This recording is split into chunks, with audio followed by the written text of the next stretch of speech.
to Historyman 1781, a project of ekbarnes.com, where we walk in the footsteps of heroes and proclaim freedom reigns.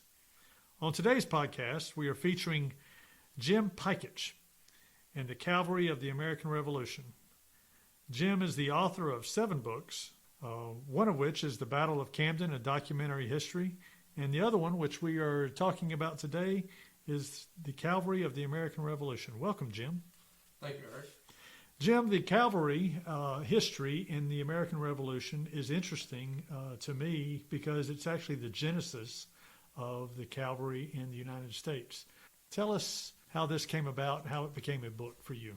Okay. The book itself came as a result of a conference that was held several years ago, co-sponsored by Southern Campaigns of the American Revolution and the South Carolina Historical Society, and focusing on cavalry. And I discussed the topic with the conference organizers. I noticed that there had been very little work done specifically on cavalry, and we agreed that it would be a good idea if we could get some of the participants at the conference to put their presentations into longer written form and compile a book on the cavalry. We weren't able, of course, because of the scope, to do a completely comprehensive look at the cavalry, but to look at various aspects of cavalry in the American Revolution, each author focusing on one element that they were most qualified to deal with based on their own research and their interests. So we were able to do that and publish that. Well, thank you so much for saying that. That actually, when I was going through some of the history in South Carolina, it struck me several different points. Number one, when the ships came down for England and they were coming down to Charleston, I believe there was a shipwreck where a lot of the horses died. And then they came into Charleston, and then all of a sudden Charleston ends up with this cavalry unit. And I'm thinking to myself, well, how did he get this cavalry unit if all the horses died? And then how did he chase Buford all the way up to the Waxhaws from Charleston? And how far can you expect a horse to go on any given day without just being so tired out that he becomes incapacitated and not worth anything when it comes to battle? So those things were in my mind. And when I found this book and found you, I was so excited about having you here. So can you explain the genesis of the cavalry?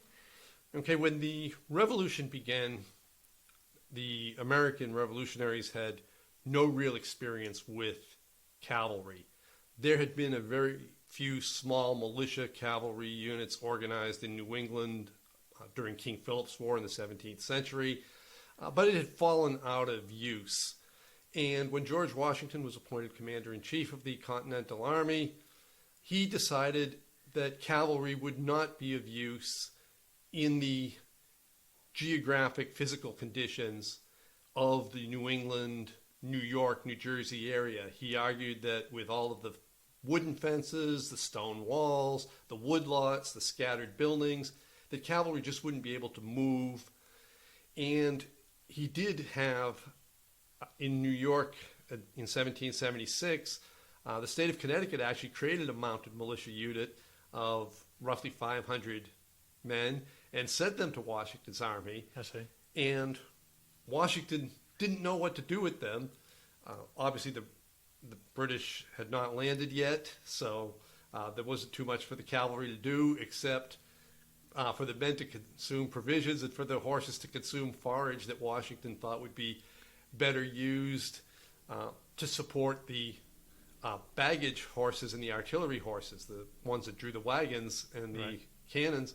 So he ordered that militia back home because he didn't need it. So what year was that? Was that 1775 or 76? That was the spring of 76. Spring of 76, summer. Before the British landed. Right. Okay. And Washington, once the British did land, he got very concerned. His troops were suffering from cavalry shock. He'd have patrols and detachments out. The British, strangely enough, sent over only 2 of their 20-plus regiments of cavalry that they had on hand, the 16th and the 17th Light Dragoons. And in 1778 or 9, they actually recalled the 16th Light Dragoons to Britain. So the British didn't place as much of a premium as they probably should have on cavalry either. But the 16th and 17th Light Dragoons would be patrolling, and they would attack American detachments. The Americans would flee, and Washington was upset. And in the general orders to his troops regarding the cavalry of the British Army, he said, "There's no enemy more to be despised." So, in other words, don't be afraid of these guys. Now, and he offered a reward for anyone who would bring in a captured cavalryman with their equipment. And he continued in that vein until October of 1776 at the Battle of White Plains, where the British cavalry made a key attack that forced Washington to abandon his position. And as he retreated from New York and across New Jersey, he began rethinking his views on cavalry. And just before Christmas in 1776, he wrote to the Continental Congress asking them to authorize the creation of cavalry regiments. And in his letter, he wrote, "There is no carrying on the war without them." So you can see Washington's adaptability, his recognition that, wait, this is not the type of war I envisioned. I have to adjust. I'm not afraid to change my mind. So how did the cavalry how was that different than the mounted riflemen like Daniel Morgan and the guys from the west, the Allegheny Mountains? How was that different? The cavalry effectively fought on horseback. Theoretically, most of the cavalry units, British and American, in the Revolution were referred to as dragoons. And according to the actual formal European definition, a dragoon was an infantryman who could fight on foot but could also move and fight on horseback. However, the dragoons in America were really straight up cavalry. Many of them had no infantry training, but many troops, Francis Marion the same way, he moved his troops on horseback, Right. dismounted and engaged the enemy on foot. His Right. men were not trained to fight on foot. They were not equipped to fight on foot, because if you try to load a pistol is almost useless except at a few feet range. And if you're trying to load a musket on horseback, it's not going to do you much good. You need a saber. So they were and not that trained. requires You training. said they were not trained to fight on foot. You're saying they're not trained to fight on horse. They're not trained to fight on horseback. Okay. They All right. they know they can fight on foot, which requires, especially for a lot of people in the colonies who were familiar with hunting and Right. had experience in Right. conflict with the natives. They had some idea of how to fight on foot, but fighting on horseback requires a certain degree of training and skill. Right. So for our listeners, let's talk a little bit about the accoutrements that you would find with for the different types of cavalry that are out there. I understand when we were talking prior to our taping, you were talking about the different types of cavalry that were out there in the world of fighting in warfare at that time. You had heavy cavalry, you had light cavalry, and you had the dragoons. Walk us through some of that nomenclature. Okay, heavy cavalry was a more general definition and referred to cavalry that was equipped and trained to engage on horseback enemy cavalry and also enemy infantry on the battlefield. Light cavalry could engage enemy cavalry, take part in scouting, reconnaissance, raiding, but were not expected to engage infantry. Within those two categories, for example, there were dragoons who were supposed to be, as I said, theoretically trained as infantry and as cavalry, but in practice, in the British and American armies, were actually trained and served as cavalry. There were heavy dragoons, which we did not see in the Revolution.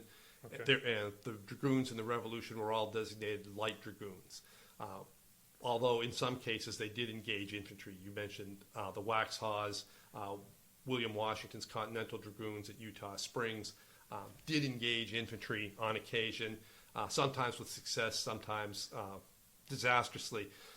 But it did occur.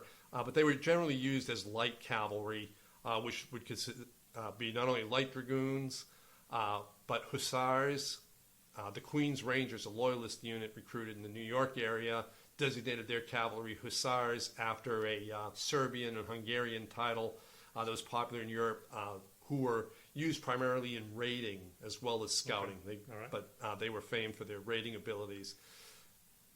There was one other unit that we saw on the American side. Kasamir Pulaski, who came from Poland, created this when he was he was promoted to brigadier general, and he was considered the father of the American cavalry because he trained those 4 regiments of Continental Light Dragoons that Congress authorized in response to Washington's request. And he later got command of his own legion. That's another term that we need to consider. A legion, it was considered that cavalry sometimes by themselves without infantry support would be vulnerable to infantry. On the other hand, infantry augmented by cavalry might have an advantage against other infantry or cavalry. So both sides created what was called a legion. Pulaski had a legion of American cavalry and light infantry. Henry Lee later had his famous legion of cavalry and light infantry. The British Legion of Loyalist troops was also cavalry and light infantry. The Queen's Rangers, the unit I mentioned, was also a legion, a mixture of cavalry and light infantry. But that last category that Pulaski mentioned, the Poles were famous for their lancers. These were cavalrymen, normal accoutrements for cavalry. You had your horse tack and fittings, a saddle, bridle, whatnot. Cavalry generally wore very high boots, although in practice only a few dismounted Hessian units actually wore those in America. But they had shorter jackets, not the long coats that you would have seen on the infantry, so that it wouldn't be in their way when they mounted or dismounted quickly. They generally had a carbine. In many cases, they didn't actually have the weapon, especially the Americans, so they would simply saw the barrel of a musket to reduce its length, because again, a long musket, several feet long, is difficult to handle on horseback. The carbine is shorter and easier to handle, although not particularly accurate. 1 or 2 pistols, which again are not very useful, and also still difficult to reload when you're mounted, but yeah, they can kill at a few feet. The key weapon was a saber, and this was an area where the Americans had some trouble at first. They often had to enlist blacksmiths to make sabers by hand from raw steel or tools or whatever they had available. The British cavalry was equipped with sabers, and this was the key weapon in fighting either another cavalryman or an infantry group. The lance is a completely different weapon. Used properly by a well-trained cavalryman, it's about 15 feet. It's basically a 15-foot spear, roughly 15 feet. It could be 18 feet, depending on who made it. Generally, given the irregularity of standard size for equipment in the Revolution, it might vary. But Pulaski, the Poles were famous for their lancers, their cavalry armed with lances. And Napoleon later recruited large numbers of Polish lancers. They fought throughout his campaigns, even at Waterloo. So Pulaski wanted to create lancers for the cavalry of his legion, which he did. They fought in a futile charge where he was killed at Savannah, Georgia in 1779. His troops never were really effective with the lance, and they had to abandon it after his death, because the problem with the lance is if you don't hit your opponent, that moving target, and you're also moving, in your first pass, you're completely vulnerable. This is kind of like jousting. Yeah, exactly. Right? It's like jousting. Yeah. And if you miss... I mean, this is a carryover from the Middle Ages is what it is. Yeah. Yeah, okay. Except you're jousting against someone who is armed with a saber. That's right. And who, if they can dodge your lance, can now ride in, and you are defenseless. You're holding this lance tucked under your arm, which you can't really drop because that's your weapon. Right. And you have no way to fend off that saber attack. So with Pulaski's death, the lances were abandoned. I see. So there's a story, one of the battles for Sumter was at Juniper Springs, which is over in Lexington County on the other side of the Saluda River from Columbia. And they rode into battle without any swords, and they took on I guess a light cavalry unit of the British, and they got it was like a running battle, but they just got hacked to death all the way. The fact is, they just didn't have any swords, and you were talking about that. And when you go up to the New England states, then even in the colonial period, you had, a town about every 10 miles or so apart from each other, and you had a blacksmith in each town or so. When you get down to South Carolina, in the back country, those towns didn't exist, right? That's right. You didn't have the blacksmiths, you didn't have the iron ore. You had, there was really only two ironworks. You had Hills Iron Works, and you had another ironwork up in Spartanburg, and that was basically the amount of ironworks you had. And so getting swords, getting those accoutrements was tough for the American soldiers down here. How did they arm their soldiers? Well, the first cavalry units that came down here, and this gets back to your original remarks about how did Tarleton get his horses. The British fleet that sailed to attack Charleston late in 1779 and ended up capturing Charleston in May of 1780. It would almost be laughable if it wasn't for the misery of the people and animals aboard that fleet. Everything went wrong. They got hit by repeated storms. One ship was actually dismasted and came ashore in England. It was driven by the winds all the way across the Atlantic. The naval officers took the fleet farther out to sea, hoping to avoid the storms, got caught up in the Gulf Stream, and were actually losing ground for several days. This is 1779. Late 1779 to February 1780. Okay. So there were some days where they actually, at the end of the day, were farther north than they were when the sun had risen, because the Gulf Stream was carrying them, and there was no wind from the north to drive them south. So it was a disaster, and what happened with the horse transports, thrown about badly in a storm, and the horses' legs were broken. So they had to do the same thing that's done now with horses with a broken leg. They had to execute them, so they threw the horses overboard and shot them in the water. Fed the sharks. Yep.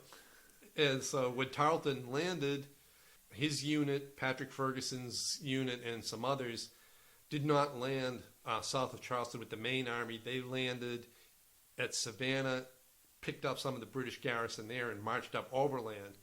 And on their way north, they impressed horses, some of them good plantation horses, some of them not so good.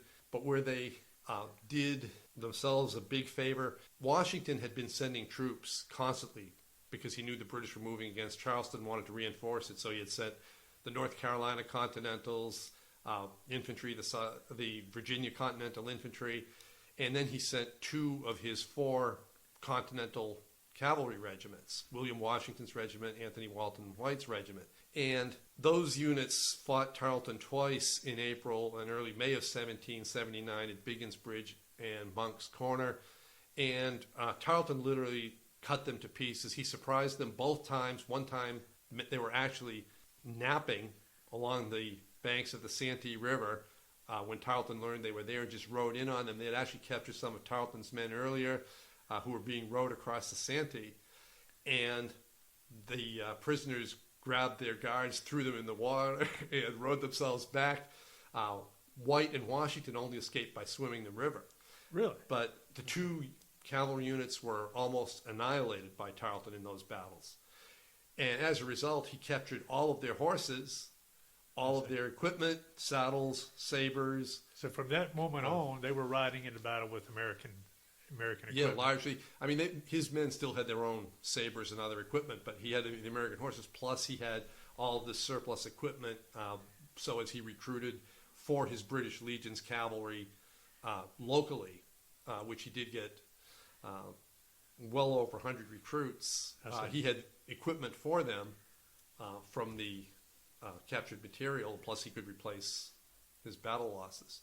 When they took over Charleston and they started heading for Beaufort, who had turned around after Lennon's Ferry, Tarleton was taking Lennon's Ferry. Beaufort realized that he couldn't give them any hope. He couldn't come into the lines and help the Continentals at any point. So he turned around and started heading back to North Carolina. and he gets to the Waxhaws up the Great Wagon Road. Now, that's even today to get to Charleston from the Waxhaws. That's at least 2 hours. 2 hours to get to Charleston. So that's 120 miles, right? Right.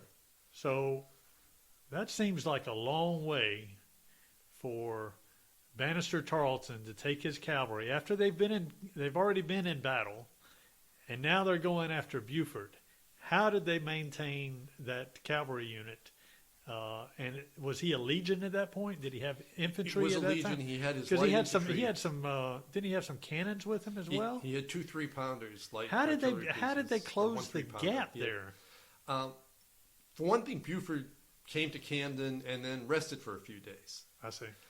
Then it was rainy off and on, and Buford had baggage wagons. He had artillery. He had some loyalist prisoners that he was trying to prevent the British from freeing. And so he was just marching fairly slowly. He had a good head start. Tarleton was a driver. I see. He pushed himself. He pushed his men. He was extremely aggressive. And he was ordered by Lord Cornwallis to catch Buford or drive him out of South Carolina because Cornwallis didn't want this Continental Regiment to serve as a nucleus for resistance to coalesce around. So Tarleton set out from the beginning of his pursuit until he caught up with Buford. He covered 105 miles. He did it in 54 hours. So that is... On the same horses? No, they would swap out horses. Sometimes the cavalry would ride double with the light infantry. Well, I know they did that at the very end, right? So, Yep. And sometimes the light infantry would hold on to the cavalryman's stirrup and run alongside and sort of get pulled.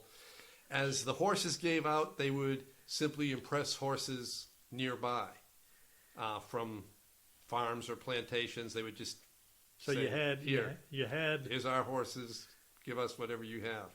Did they go into Statesburg and call people together and then steal their horses at that time, or is that another story? Yeah, that's another story. Okay, Yeah, all right. yeah. They were just gathering up horses along the route I of see, march to I see. replace the ones that were too fatigued. I see. And it was not consistent weather. And remember, there's no paved roads. A lot of these roads are just soft sand pits almost. It's raining off and on, so sometimes they're mud. But he just pushes his troops. Not all 270 are there because he designated a place for the stragglers to collect. So when he actually attacks Buford, who has 350 infantry, plus some militia and some remnants of Washington's and White's cavalry, he has probably well under 250 men, including one troop, which is the cavalry equivalent of an infantry company from the British 17th Light Dragoons, regular troops. All right, so we got Buford, and now he's his unit is hacked to death up there at Waxhaws, and he gets all these Scotch Irish all upset up there, right? So, Yeah. But he now Tarleton has this big baggage train. What does he do with it? Well, Tarleton captures everything. He captures Buford's artillery, 6-pounders, which were generally the largest piece of field artillery used at the time, which incidentally, talking about Buford a little bit, he did not deploy his artillery. He sent his baggage train on while he positioned his troops to meet Tarleton's attack. He made a whole litany of mistakes that William Moultrie and others chronicled later. He did not have his men fix bayonets. They waited too late. Yeah, didn't they? he told his men basically not to fire until the British were about 10 yards away, which means that even if you do fire and hit something, the horse's momentum is going to carry them into your lines anyway. So his troops only get off one volley, and then the British cavalry are on them, just hacking away in a melee where the Americans are brutally defeated. Some people charge, massacre. There's a lot of propaganda on that Yeah, side. Right? the real massacre stories don't emerge in print until the early 1800s. Other people circulate it verbally, but nobody at the time refers to it as a massacre in any official capacity. Continental officers, Governor John Rutledge of South Carolina, Virginia officials. The one thing Virginia officials do make sure is that when Buford gets back to Virginia, he never leads troops to the field again. So the whole idea of Buford's quarter or Tarleton's quarter that supposedly, according to historians, rung out in just about every battle after that, is that true or is that not true? Well, people believed it and they shouted out, yeah, meaning give no quarter, don't take any prisoners, because Certainly did that at Kings Mountain. Definitely. Yeah. And they certainly believed that Tarleton had refused to take prisoners. My own work, I've looked at every pension application we could find, and I should thank the people involved who helped gather these pension applications for the Southern Campaign's website and elsewhere. But there is not one pension application submitted by a Waxhaws survivor who mentions, and some of them report being wounded multiple times in the action, but none of them report being wounded after surrendering or while trying to surrender. None of them report seeing anyone killed or injured after surrendering. In fact, in Tarleton's own report, I think he said that his horse was shot out from under him, and that if anything happened as he was underneath the horse or trying to extricate himself from the horse, it was just part of the battle. Yeah. So, and a few of his men may have thought that their commander had been killed and been enraged and shot a few people unnecessarily, or bayoneted or sabred a few people unnecessarily. But it's not like they were going to the mall to pick up dresses or anything, right? So no. they were in war. Right? Yeah, exactly. And Buford had splayed his men out in a combative way. That's right. Yeah, he's formed line of battle. It's kind of hard to really fault Tarleton for doing what Tarleton was there to do, right? So, yeah, if you're on horseback with a saber, and there's 240 of you and more than 350 of the enemy, you're probably not going to stop and question somebody who's holding their musket in a unfamiliar posture, whether they're reloading or whether they're preparing to lay it down or what they're doing. You're going to swing out with your saber before that person has a chance to. All in the matter of seconds, right? Yep, so. Exactly. The battle lasts only a matter of minutes. So where'd they go from there? Lord Cornwallis is on his way with a detachment of the army to Camden, and Cornwallis falls back there to Tarleton Falls. Tarleton falls back there to unite with Cornwallis to bring the captured goods in and to establish a forward base for the British along the Great Wagon Road that led to Charlotte. Wow. So thank you. This looks like it's going to be at least a two-part series. So we're going to cut it off right here, and I'm looking forward to the next one. And so thank you so much. Appreciate You're welcome. I enjoyed it.